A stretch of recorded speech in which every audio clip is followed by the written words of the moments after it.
Bonjour à tous, bienvenue pour cette 5e édition du bulletin économique et politique. Aujourd'hui, bulletin un peu spécial puisque je vais vous parler de la proposition de loi que j'ai déposée sur le bureau du Sénat il y a maintenant quelques jours. Proposition de loi qui porte sur les aéroports, sur les nuisances aéroportuaires, sur les effets sur la santé, sur les effets sur le carbone. On va essayer de comprendre dans le détail ce qui se joue au niveau de nos plateformes aéroportuaires.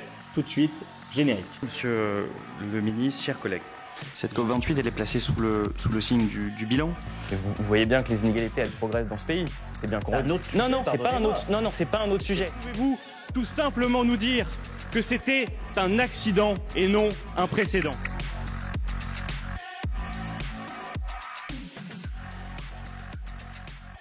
Alors, comment j'en suis arrivé à déposer cette proposition de loi et à travailler sur ce sujet? Je suis parti de la réalité locale du département dans lequel je vis. Dans mon département, il y a un aéroport que vous connaissez peut-être, c'est l'aéroport de Beauvais-Tillé. Il s'appelle Beauvais-Paris quand on vient prendre l'avion à Beauvais.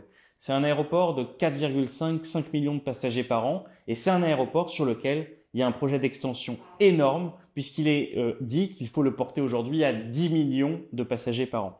C'est un projet fou. C'est un projet dont les habitants du territoire ne veulent pas. C'est un projet dont les élus ne veulent pas. Et du coup, moi, j'ai commencé à travailler à partir de là sur la question des nuisances et j'ai découvert des choses qui sont, pour moi, de véritables problématiques. Je vais vous les décrire. D'abord, il y a la question du bruit. Lorsque vous êtes à proximité d'un aéroport, plus de 4 millions de personnes, il y a du bruit qui est occasionné. Et le bruit, c'est pas qu'une question de confort individuel. C'est pas une question de plaisir. C'est une question sanitaire. Lorsque vous êtes à côté d'un aéroport, pour ces 4 millions de personnes, vous avez une surexposition au risque cardiovasculaire.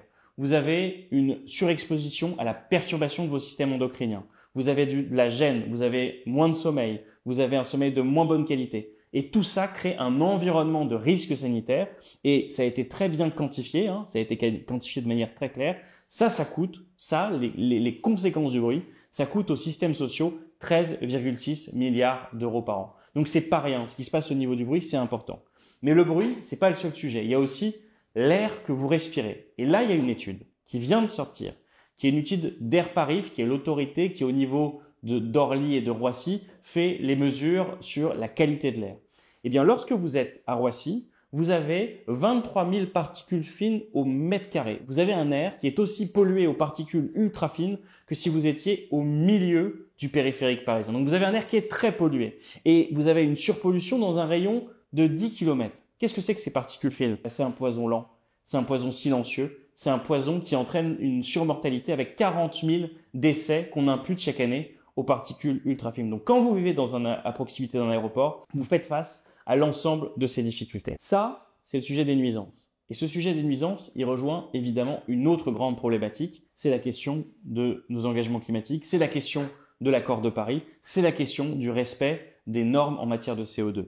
Il n'y a pas un autre secteur dans les transports que le secteur de l'aérien qui a vu la croissance de ses émissions évoluer de la sorte depuis 30 ans. C'est le secteur de l'aérien qui pousse les émissions des transports en matière de CO2 vers le haut. Et donc, à partir de là, à partir de cette donnée-là, il a fallu qu'on travaille à des propositions de régulation extrêmement fortes. Avant de venir sur les propositions que moi je mets sur la table, je vais vous dire aujourd'hui ce qui est dit dans le secteur, pour vous montrer à quel point on est loin d'obtenir une solution satisfaisante. Pour le secteur aujourd'hui, il n'y a qu'une seule donnée sur laquelle on mise, la question technologique. Et donc on espère que les carburants de synthèse, les agrocarburants, que l'avion électrique, que l'avion à l'hydrogène suffiront à ce que le secteur fasse sa transition écologique. Moi, ce que j'ai fait, c'est que j'ai auditionné plein de gens. J'ai auditionné des gens chez Airbus, j'ai auditionné des gens chez Air France, j'ai auditionné des ingénieurs du secteur de l'aéronautique. Il n'y en a pas un qui me dit que ces solutions sont suffisantes et pertinentes pour parvenir à tenir les engagements sur l'accord de Paris. Pourquoi? Parce que soit elles arrivent trop tard, c'est le cas notamment des travaux qui ont lieu sur l'hydrogène et sur l'avion électrique, soit elles demandent pour les agrocarburants un niveau de déforestation qu'on peut même pas imaginer compte tenu de la croissance du secteur aérien. Donc ce sont des solutions qui ne sont pas possibles en temps utile. Elles ont leur utilité, elles ont un sens, mais en temps utile, qui est le temps qui nous reste pour parvenir à faire la transition, elles ne sont pas efficaces. Donc ce levier technologique, bien sûr, il faut l'actionner autant que possible pour améliorer la qualité des moteurs, le fait qu'il soit le moins possible, mais il est insuffisant. Donc à partir de là, il faut qu'on raisonne sur d'autres solutions. Moi, je propose 3 idées. Elles sont simples, elles sont claires, elles sont compréhensibles. Premier point, moratoire, c'est-à-dire qu'on arrête de construire de nouveaux aéroports, on arrête les extensions d'aéroports tant qu'on n'aura pas réglé la question climatique et la question des nuisances. C'est simple, c'est clair, c'est net. Deuxième point, sur le nombre de vols et donc de rotations qu'il y a dans un aéroport entre les départs et les arrivées d'avions. On plafonne.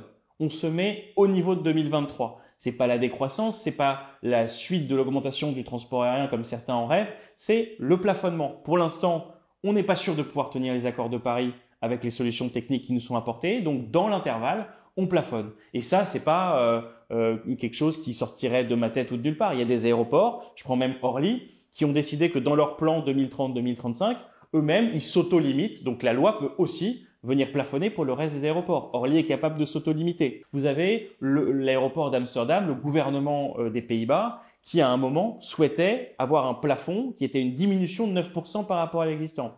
Ça n'a pas eu lieu parce que le gouvernement a été renversé, il y a eu des élections, mais c'était sur la table. Donc cette solution technique, elle est possible. Et puis troisième point, c'est le plan d'urgence. Cette loi, on l'a faite pour qui d'abord? On l'a fait pour les 4 millions de personnes qui vivent sous les avions à proximité des aéroports. On l'a fait pour qu'ils puissent mieux dormir, que ce soit plus réparateur, que les pépins de santé qui sont liés aux questions aéroportuaires, elles soient au moins réduites. Et donc on a proposé 3 choses. On a proposé un couvre-feu entre 23h et 6h30 du matin pour qu'il n'y ait plus d'avions qui se posent et qui décollent, pour que les gens puissent dormir sereinement et que les problèmes de santé qui y sont associés, ils puissent être réduits. On a proposé sur les trajectoires. Trajectoires, si vous vivez à côté d'un aéroport, vous savez à quel point c'est essentiel que les avions passent aux bons endroits, à l'endroit où ils nuisent le moins aux riverains, que ces trajectoires, elles sont respectées. Aujourd'hui, les amendes, elles n'ont pas été augmentées depuis 2012. Et donc, elles sont pas dissuasives pour les compagnies aériennes. Donc, il faut que ces trajectoires soient respectées. Donc, on propose de revoir le régime de sanctions et qu'il y ait des amendes qui soient évidemment beaucoup plus importantes pour ceux qui sont dans cette situation. Et dernière chose, c'est l'isolation phonique. Le fait que dans votre logement, ce soit pris en charge par la collectivité, qu'on ait fait le maximum pour que le bruit des avions soit tamisé, atténué au maximum. Et ça, c'est essentiel pour ceux qui vivent à proximité d'un aéroport, qui ont parfois pas les moyens, en plus avec l'augmentation du coût des matériaux, de réussir cette isolation phonique. Donc voilà ce qu'on propose. On propose un équilibre nouveau entre d'abord ceux qui vivent en dessous des aéroports et qui doivent faire face à plein de difficultés et qu'on écoute et qu'on n'entend pas assez. Équilibre aussi par rapport aux obligations climatiques qu'on a. On peut pas continuer à avoir un secteur dont l'augmentation est exponentielle alors même qu'on est en plein mur climatique. Donc on dit quoi? On dit pas qu'on prend plus l'avion, on dit qu'on plafonne.